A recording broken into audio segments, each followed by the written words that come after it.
Bueno, chicas, yo tengo hambre, veo que aquí parece que hay cosas para comer. ¿Qué es esto? Jo, pues es el bolo de ocaco, que es la comida más típica de aquí.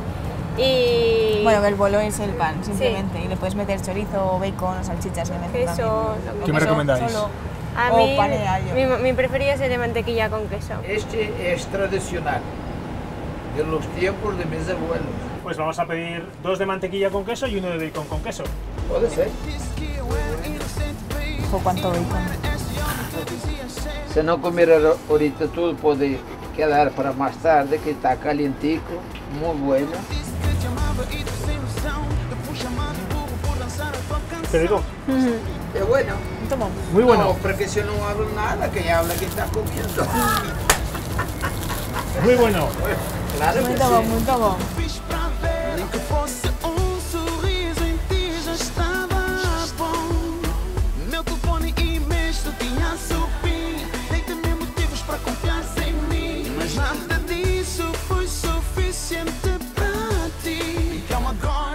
Bye bye.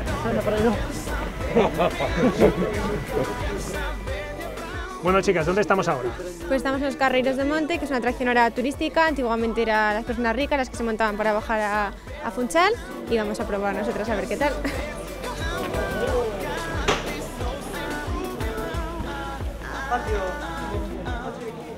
Y pasarlo bien, que vaya bien, que no haya problemas. Nos vemos abajo. Hasta luego.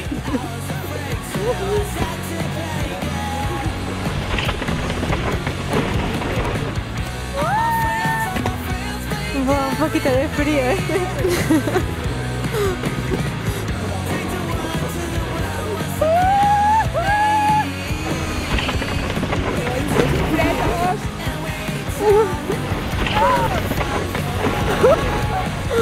Vale.